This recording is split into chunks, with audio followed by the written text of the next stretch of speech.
बिहार में शीतकालीन सत्र के आखिरी दिन मंत्री जीवेश मिश्र का मुद्दा छाया रहा। सदन के बाहर तमाम विपक्षी पार्टी ने बिहार में अफसरशाही को लेकर प्रदर्शन किया है। इस दौरान बिहार विधान परिषद पहुंचे पूर्व मुख्यमंत्री राबड़ी देवी ने बिहार सरकार की जबरदस्त तरीके से खिंचाई की। मंत्री की गाड़ी रोक दी जाती है और रात में डीएमएसपी जाते हैं। मंत्री की गाड़ी रोका ठीक है, नहीं रोकना चाहिए था, बाकी रोक दिया उन्हीं के सरकार है, तो हमने कुछ नहीं।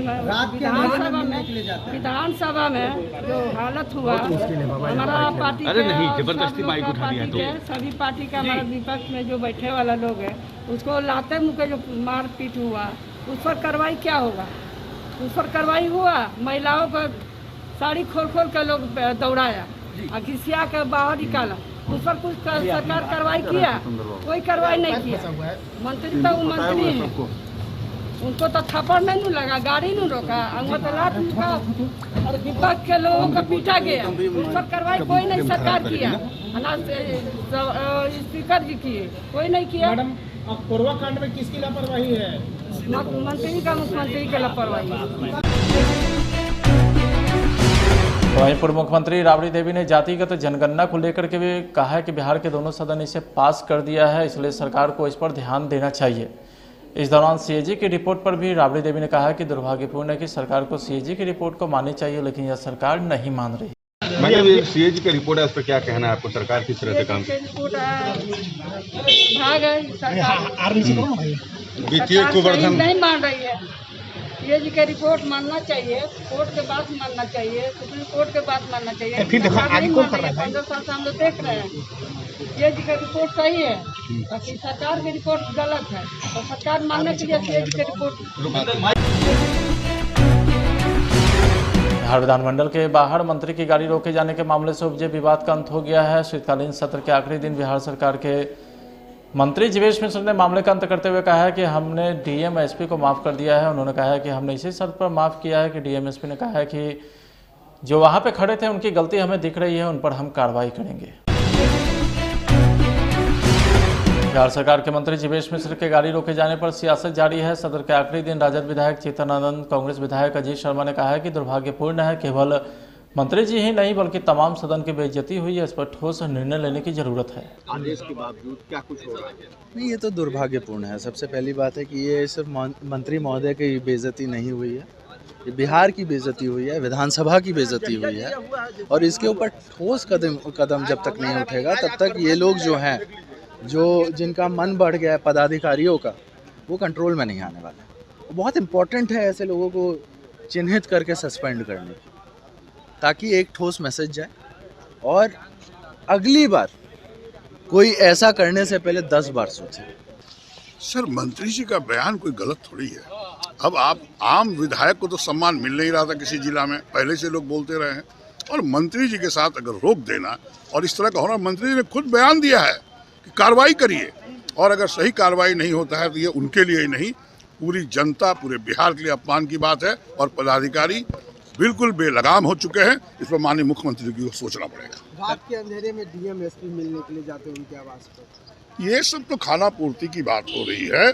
खुलेआम आपने मंत्री को रोका, मंत्री का बयान है सदन में, तो आखिर पीछे घर पे क्यों जा रहे हैं? खुलेआम बताइए कि क्या किसकी गलती है, क्या नहीं गलती है। मिलने के बाद रात में बोल बदल गए उनके, मंत्री जी की ये नहीं पता, माफी मांगे होंगे और कुछ बताए होंगे, वो मैं मंत्री से बात नहीं हुई हमारी, लेकिन जो भी घटना घटी है बहुत शर्मसार है, बिहार को शर्मसार करता है। विधानसभा की घटना को लेकर डीएम एसपी के पक्ष में उतरा हम पार्टी है। प्रवक्ता डॉक्टर दानिश रिजवान ने बयान जारी किया है। उन्होंने कहा है कि डीएम एसपी को क्लीन चिट दे दिया तो फिर विपक्ष इतना उतावला क्यों हो रहा है? डीएम एसपी के शराबबंदी कानून के सख्ती के कारण विपक्ष ड्रामा कर रहा है। देखिए, अपोजिशन के लोगों को अब कोई काम नहीं रह गया है। ये चाहते हैं कि अच्छे पदाधिकारियों की हम जिले में पदस्थापना नहीं करें। इनको वही पदाधिकारी पसंद है जो नरसंहार करवाते थे। जब मंत्री जी ने स्पष्ट तरीके से कह दिया कि विधानसभा के घटित घटना में डीएम एसपी साहब कहीं नहीं है, तो आखिर किस कारण से अपोजिशन के लोग सदन में हंगामा कर रहे हैं? इन्हें बताना चाहिए।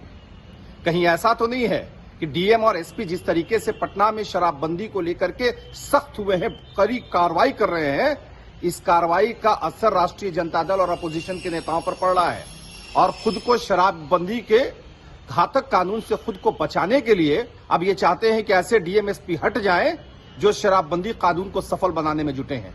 ये लोग इसी बहाने शराबबंदी कानून का उल्लंघन करना चाहते हैं। हुंडिया बनमखनी कांड की पीड़िता की पत्नी अनामिका सिंह तेजस्वी यादव के साथ दिखी। तेजस्वी यादव ने प्रेस कॉन्फ्रेंस कर बताया कि लेसी सिंह जो मंत्री है वो सरकार में है, वो कुछ भी कर सकती है।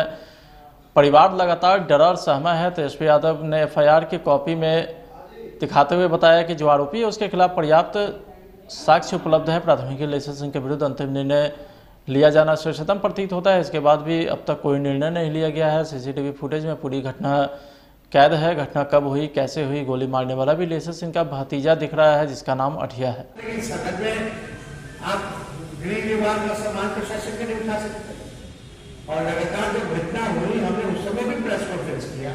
अब सबूत दे दिया कि आप क्या करें, मतलब हमारे पास हथकड़ी लगाने का पावर तो है नहीं, या मेडिकल क्लब से या हम हथकड़ी जा करके लगा दें या उठा के घर से ले जाके थाना में बंद कर दें। ये काम जिसका है वो ना करेगा। प्रॉपर इन्वेस्टिगेशन नहीं होता है, आरोपियों की गिरफ्तारी नहीं होती, खुलेआम गुंडागर्दी की धमकी मिल रही है। और हत्याएं हो जाने के बाद भी अब तक इनके परिवार को भी जो है सुरक्षा नहीं मिल करती, इनकी हत्या हो गई। देखिए बिहार में अपराध है बढ़ावा क्योंकि नीतीश कुमार है।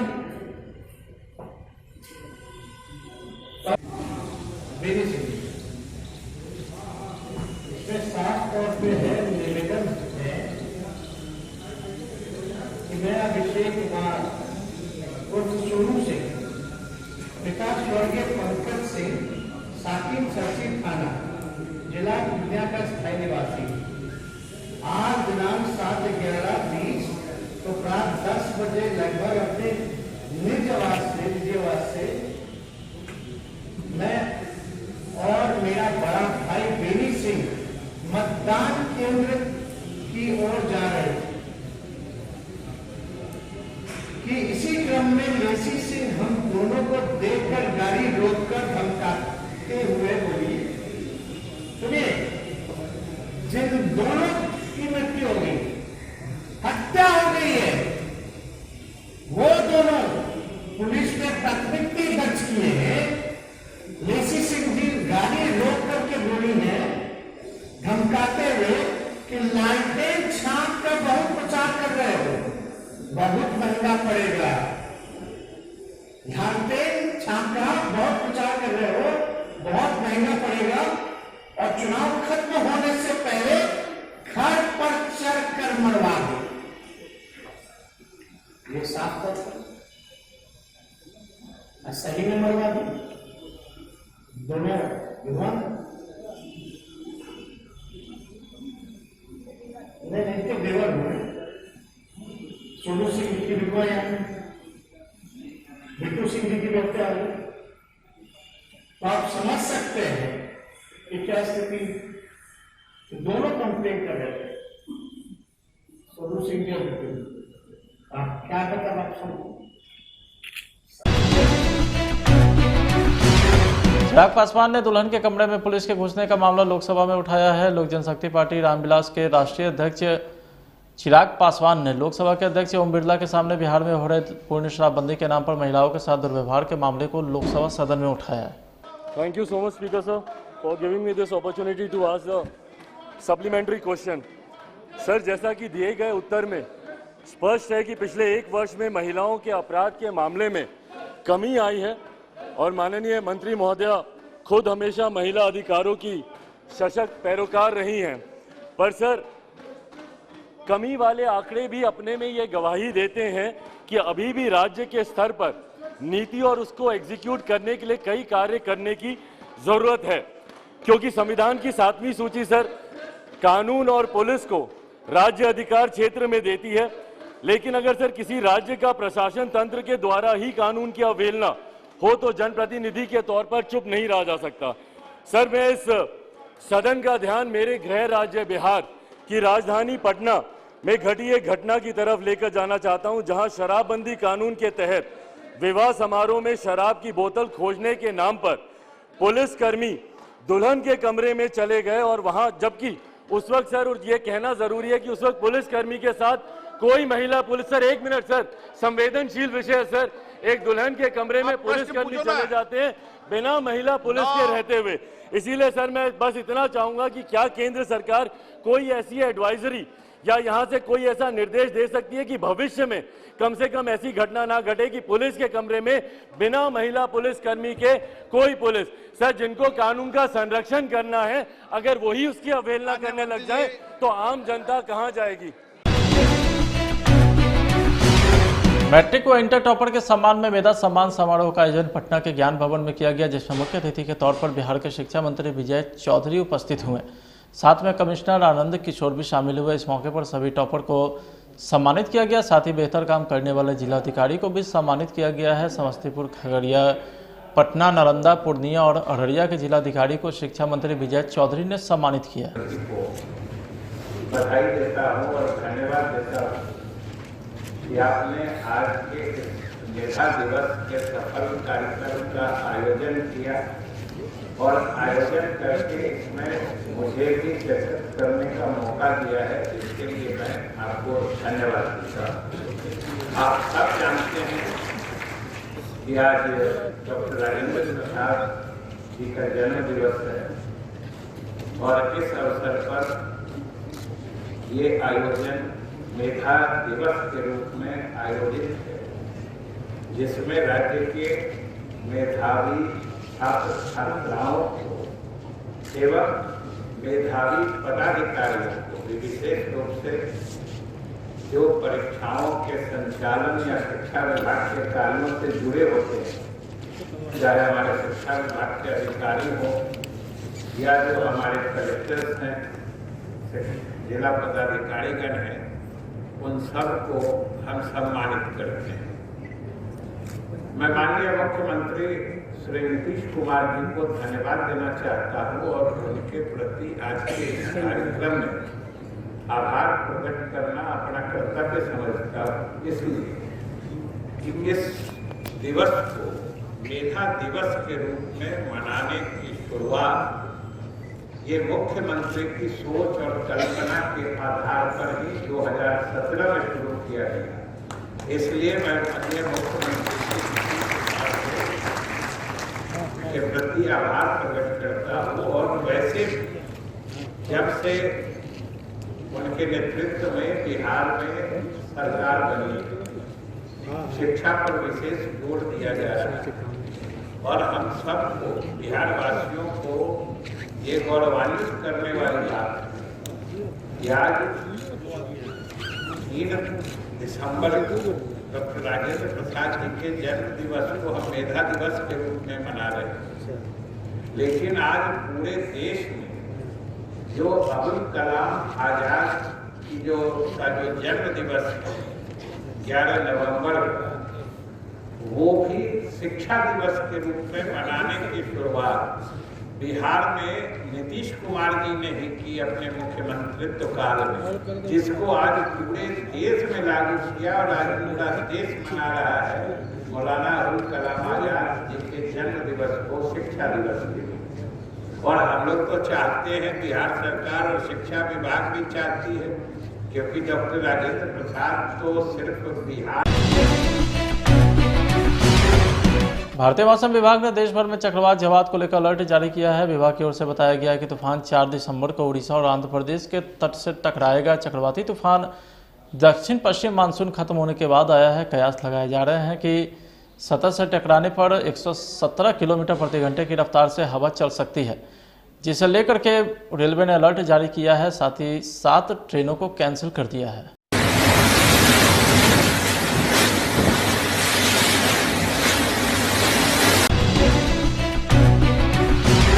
भाजपा सांसद विवेक ठाकुर प्रधानमंत्री से प्रस्तावित बिहटा अंतर्राष्ट्रीय एयरपोर्ट का अतिशीघ्र शिलान्यास करने का आग्रह किया है। इस मौके पर विवेक ठाकुर ने शिलान्यास उपरांत एयरपोर्ट का नामकरण महान किसान नेता, स्वतंत्रता सेनानी स्वामी सज्जनानंद सरस्वती पर किए जाने का बिहार सरकार से प्रस्ताव आने के उपरांत केंद्र से स्वीकार करने का आग्रह किया है। विवेक ठाकुर ने संसद भवन में प्रधानमंत्री नरेंद्र मोदी से शिष्टाचार मुलाकात की है।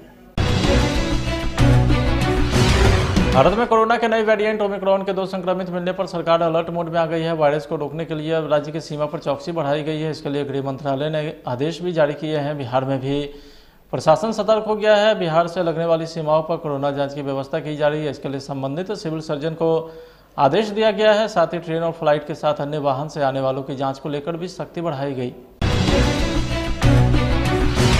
मुजफ्फरपुर में मोतियाबिंद का ऑपरेशन कराने वाले कई लोगों की आंखों की रोशनी जा चुकी है। मुजफ्फरपुर आई हॉस्पिटल में मोतियाबिंद की सर्जरी के लिए फ्री कैंप लगाया गया था।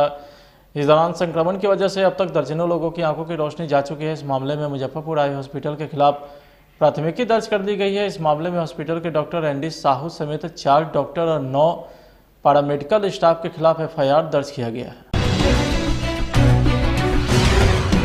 मंटू कुमार समंता की पुण्यतिथि के मौके पर CRPF camp Patna city Gulzarbagh में लेट्स इंपायर टीम के द्वारा दर्जनों पेड़ पौधे लगाए गए। इस मौके पर CRPF इंस्पेक्टर JD चंदा ने कहा है कि स्मृति में पेड़ पौधे लगाने से दिवंगत लोगों का नाम अमर रहता है। भारत समंता के पिता एक बड़े समाजसेवी थे। उन्होंने समाज के लिए कई संदेश भी दिए। इस मौके पर कई समाजसेवी उपस्थित हुए।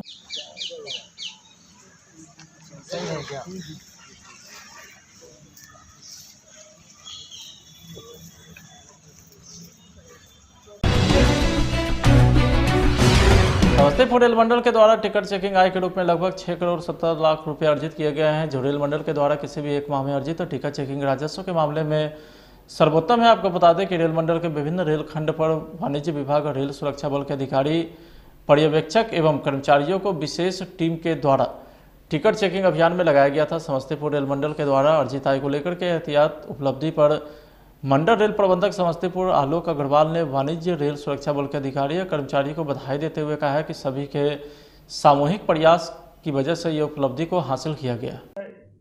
आपको यह स्पष्ट करना चाहता हूँ कि हमारा मंडल समस्तीपुर जो मंडल है, इसमें हमने देखा था कि काफ़ी लोग बिना टिकट के चल रहे हैं और जिससे 2 प्रॉब्लम्स आ रही हैं। एक तो हमारी आय तो नहीं बढ़ रही और साथ ही जो अन्य यात्रीगण हैं जो वैलिड टिकट लेके चल रहे हैं उनको काफ़ी परेशानी भी भुगतनी पड़ रही है। तो उसको और डिसिप्लिन करने के लिए हमने इसमें सघन टिकट चेकिंग का अभियान चलाया और ये हमारा लगातार इस वर्ष में चल रहा है। और हमने देखा कि अगस्त में, सितंबर में और अक्टूबर में पिछले सालों के सब हमने रिकॉर्ड तोड़े और नवंबर में हमने बहुत ज़्यादा इसमें सफलता अर्जित की और इसमें 6.17 करोड़ रुपए का टिकट चेकिंग से हमारी आय हुई। मैं एक चीज़ और स्पष्ट करना चाहता हूं कि ये हमारा आय का स्रोत नहीं है। बेसिकली हमारा पर्पज़ ये रहता है कि लोग डिसिप्लिन्ड रहें और अपने आप ही टिकट खरीद के चलें।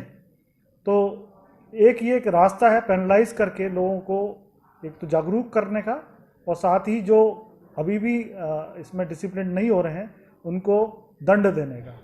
तो इसमें हम काफ़ी हद तक सफल रहे हैं और ये जो आय है ये हमारे जो कर्मचारी वाणिज्य विभाग के हैं, साथ में हमारे RPF स्टाफ का भी इसमें सपोर्ट रहा है।